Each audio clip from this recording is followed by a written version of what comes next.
So, you're thinking about a Montessori school for your child, huh? It can feel a little overwhelming trying to figure out what to look for on a school tour. Well, that's exactly what we're going to break down today.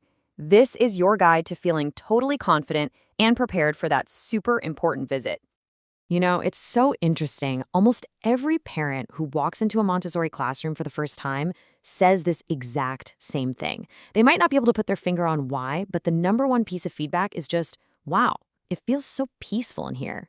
And that is a really, really telling first impression, isn't it? Okay, so let's dig into that. What is it exactly that creates that unique sense of calm and, well, purpose in a room full of little kids? That's what we're going to uncover together. We're going to look at the environment, the people, and the key questions that will reveal everything you need to know. All right, first things first. Before you even start thinking about the curriculum or looking at the materials on the shelves, the most important tool you have is your own gut instinct. That first feeling you get the moment you walk through the door. Pay close attention to it. So what is that feeling usually made of? Well, it's that sense of peace we just talked about. But it's also a feeling that the staff is genuinely warm and welcoming, not just putting on a show. It all adds up to this gut feeling that just says, yeah, this feels right. Please don't ever discount that feeling. It's a huge signal. And here's why that feeling matters so much. This is a place where your child is going to spend a massive amount of their time. They're going to be growing and learning here. It absolutely has to feel safe, welcoming, and like a true home away from home. Okay, so we're moving from feeling to observing. Let's really look at the physical classroom space, because this is where the magic of the Montessori method really starts to become visible. And this is where you're going to notice a really powerful contrast. In a true Montessori room, you just won't see the usual shouting or chaotic energy. Instead, what you will see are peaceful kids, calm teachers, soft colors, and beautiful natural materials. The whole place is intentionally designed to reduce overstimulation, not create it. So what are all these calm children actually doing? They're engaged in what Maria Montessori called meaningful work. Now, this isn't just random play. These are really specific, carefully designed activities that build crucial skills like deep concentration, coordination, and a powerful sense of independence. So, when you see a toddler carefully pouring water from one tiny pitcher to another, or a 4-year-old meticulously building the pink tower, they are not just killing time. They are deeply focused on a task that is training their brain, their hands, and their ability to see a job through from start to finish. It's real foundational learning right there in front of you. And all of this amazing work is only possible because of the environment itself. I mean it when I say that every single thing in a Montessori classroom is there for a reason, and that reason is always centered on the child. So what does that actually look like? Well, you'll want to look for things like clean floors and uncluttered shelves, where every single material has its own specific place. Notice how everything is within the child's reach, displayed beautifully on child-sized furniture.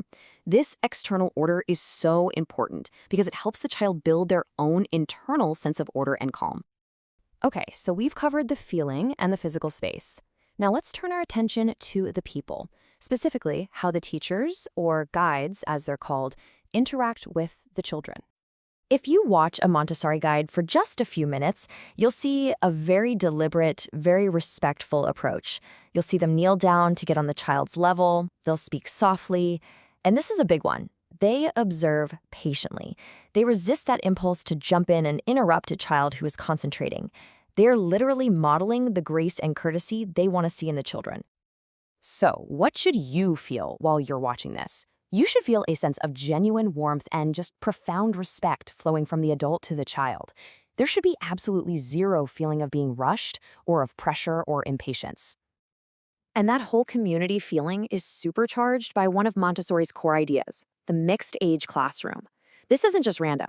It creates this incredible dynamic where older kids naturally become mentors, which reinforces their own learning. And the younger kids, they get so inspired by watching what their older peers can do. It creates this beautiful, self-sustaining little community of learners. All right, we're on to the final piece of the puzzle. You've trusted your gut, you've observed the space, you've watched the people. Now it's your turn to ask some questions. This is how you confirm that the beautiful surface you're seeing is actually backed up by a deep, authentic philosophy. Let's start with the absolute must-asks. First, are your lead teachers formally trained and certified in the Montessori method? This is a non-negotiable for a real Montessori school. Then ask about the flow of the day. What does your daily routine look like? Their answer will tell you so much about how they balance focused work time, outdoor play, and group activities. Next, you want to dig into the heart of their approach. Ask them, how do you support a child who's having a really tough day emotionally? And a great follow-up is, how do you guide children to resolve their own conflicts? The answers here reveal how committed they are to nurturing the whole child, not just their academic skills. And of course, you want to ask about academics and behavior. Ask, how do you introduce reading and math? You want to hear that it's hands-on, concrete, and follows the individual child's pace. And then ask, what's your philosophy on discipline? The goal here should always be about guidance and teaching self-control, never ever about punishment. So why are these questions so critical? Because the answers tell you if that beautiful, calm classroom is really supported by the core principles of respect, independence, and following the child. This is what separates a truly authentic school from one that's just using the Montessori name. As we wrap up, I want to circle all the way back to where we started, that initial feeling. Because at the end of the day, you are not looking for a flawless, perfect school.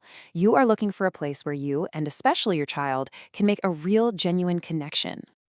So as you walk out that door, just take a moment and check in with yourself.